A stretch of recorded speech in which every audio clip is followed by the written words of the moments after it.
Home മിനിസ്റ്ററുടെ ഓഫീസിൽ നിന്ന് സലീമാണ് സംസാരിക്കുന്നത്. IG ഓഫ് അഡ്മിനിസ്ട്രേഷൻ കൊടുക്കണോ? ആ സലീമാണ്.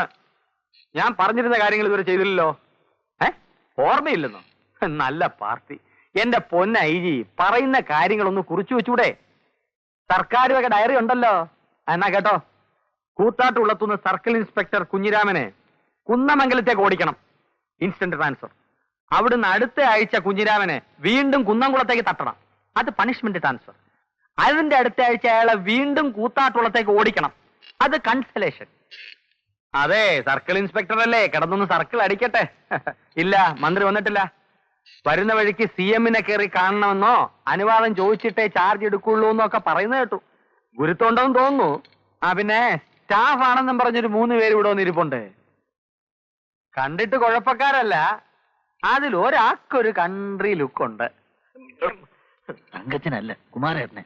എന്നെ ഞാൻ അവൻ അതെ, മന്ത്രി തന്നെ ഒരു ചേരി ലൈൻ ആയതുകൊണ്ട് സ്റ്റാഫും ഒക്കെ അത്രയല്ലേ വരൂ. അതെ അതെ, കണ്ടിടത്തോളം എല്ലാം ഒരു തൊട്ടി സെറ്റപ്പാണ്. ആരാ തൊട്ടി? Country rascal. ഇനി കൺട്രി അടിച്ചു കണ്ണി അങ്ങോട്ട് ഇങ്ങോട്ട്. ഓഹോ, നിന്നെയൊക്കെ ഡീൽ ചെയ്യാൻ IG തന്നെ വിളിച്ചു വരുത്താം. IG, ഇവിടെ ഒരു ടെൻഷൻ ഉണ്ട്. ഒരു വണ്ടി പോലീസിനെ ഇങ്ങോട്ട് അയക്കണം. വേണ്ടി വരില്ല, പോലീസിനായ വേണ്ടി വരില്ല. പകരം നിങ്ങൾ തന്നെ വന്നാൽ മതി. വിളിച്ചാൽ ഉടനെ വരാം. ഇയാളാണോ ഇവിടുത്തെ പോലീസിനെ തീർത്തെടുത്ത് വളർത്തുന്നത്? ആഭ്യന്തര മന്ത്രിയുടെ കസാര കയറിയിട്ട് ആരാണോ താൻ പേടിപ്പിക്കുന്നത്? ഇറങ്ങി പോടാ. അവിടെ ആഭ്യന്തരമന്ത്രിയുടെ ഓഫീസല്ല, മുഖ്യമന്ത്രിയുടെ ഓഫീസിൽ പോലും പോയി ഈ സലീം പേടിപ്പിക്കും. പൂജപ്പര ജയിലിൽ കിടക്കണ്ടെന്നുണ്ടെങ്കിൽ ഒരക്ഷരം വേണ്ടി പോകരുത്. കുമാരേട്ട ഒന്ന് അടങ്ങുന്നു. ഒരക്ഷരം മിണ്ടരെന്ന് പറഞ്ഞാൽ ഇങ്ങോട്ട് വിട്ടിരിക്കുന്നത്. മിണ്ടായിരിക്കും. വേണ്ട, ഇനി പോലീസിനെ അയക്കണ്ട. വിവരമില്ലാത്ത കൺട്രീസ് അല്ലേ, സാക്ഷരത ലേശം കുറവാ. അവരോട് നമ്മൾ വേണം ക്ഷമിക്കാൻ. കുമാരേട്ട, ആരാ എന്തെന്നറിയാൻ നമ്മൾ കയറി ഉടക്കരുത്. വെറുതെ ഗോപാലകൃഷ്ണന്റെ ജോലി പോകും.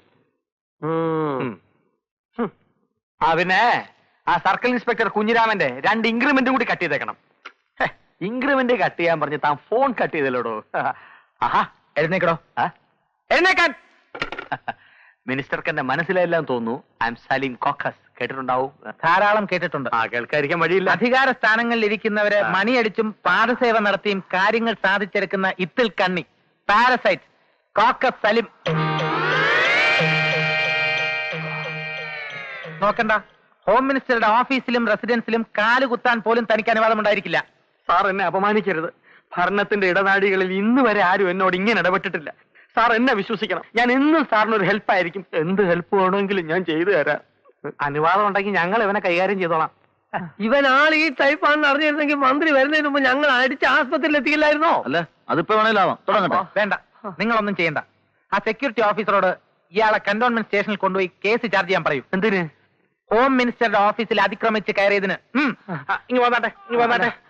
അതെ, ഞാന് എന്റെ AC കാറിൽ വന്നോളാം.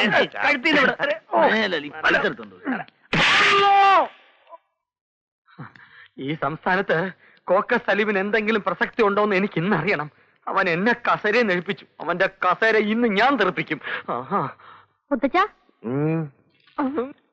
Government policy.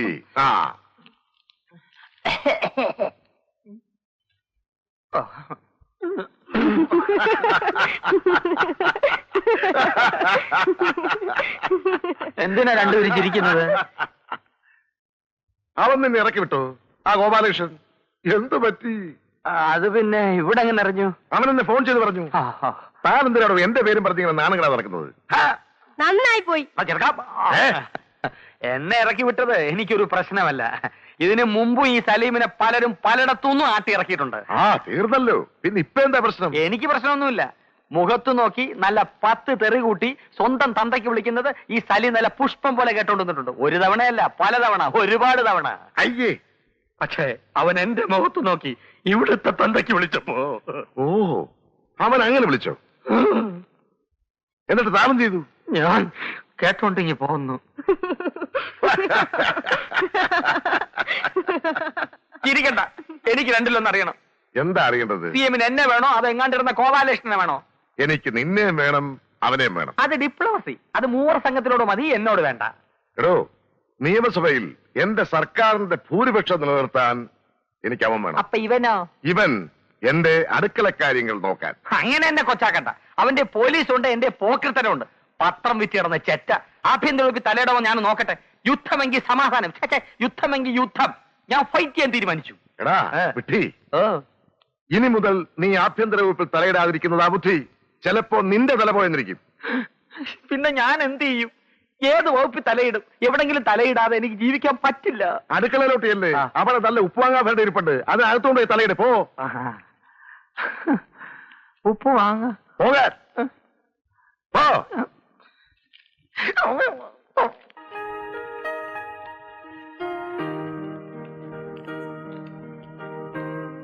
ഇരിക്കൂ.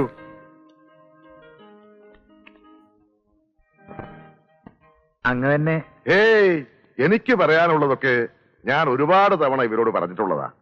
കേട്ട് കേട്ട് ഇവർക്കും അടുത്തു, പറഞ്ഞു പറഞ്ഞ് എനിക്കും. ഇനി നിങ്ങൾക്ക് കേൾക്കാനുള്ളതൊക്കെ പറയുന്നത് ഗോപാലകൃഷ്ണനായിരിക്കും. ഞാൻ നിങ്ങളെയൊക്കെ വിളിച്ചു വരുത്തിയത്. Excuse me sir, with your permission. Yes.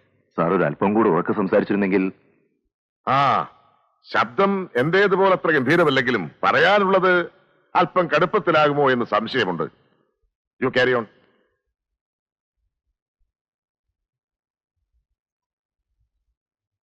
കഴിവും ഭരണപാഠവുമുള്ള ഒരുപാട് പേർ എനിക്ക് മുമ്പ് ഈ കസേരയിൽ ഇരുന്നിട്ടുണ്ട്.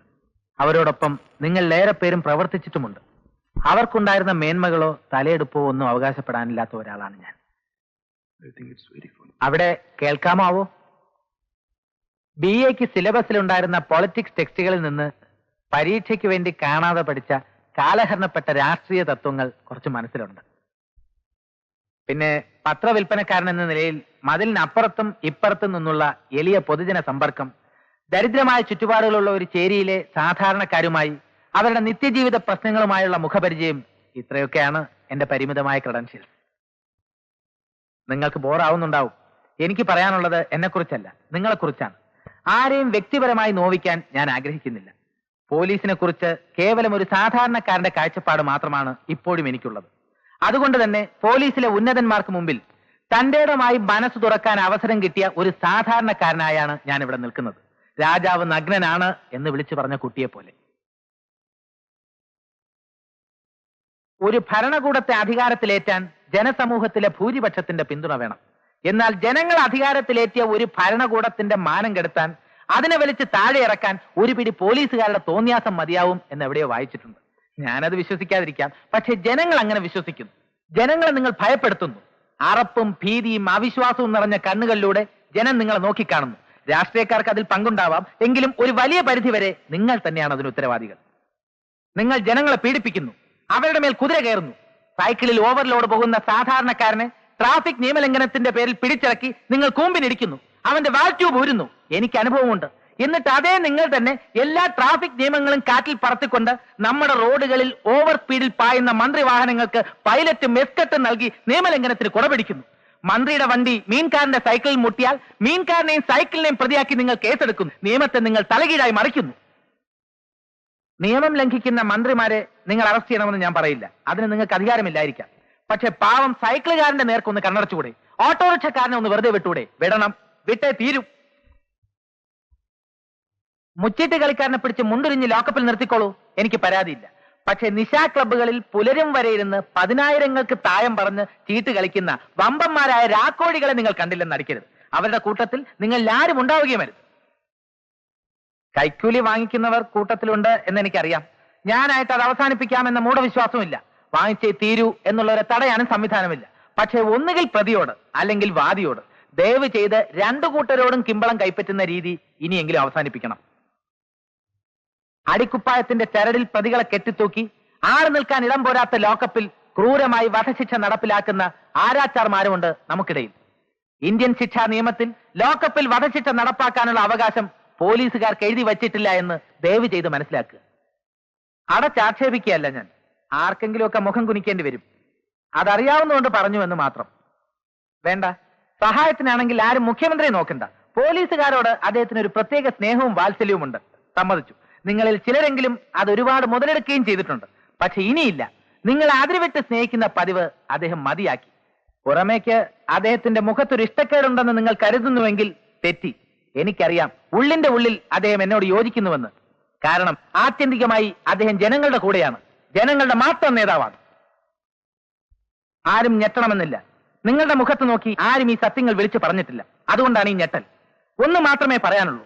നിങ്ങൾ ഉണ്ണുന്ന ചോറ് സർക്കാരിന്റെ ടാക്സ് വെട്ടിക്കുന്ന കുബേരന്മാരുടേതല്ല, ഉപ്പിനും സേഫ്റ്റി പിന്നിനും വരെ കരം കൊടുക്കുന്ന കുചേലന്മാരുടേതാണ്.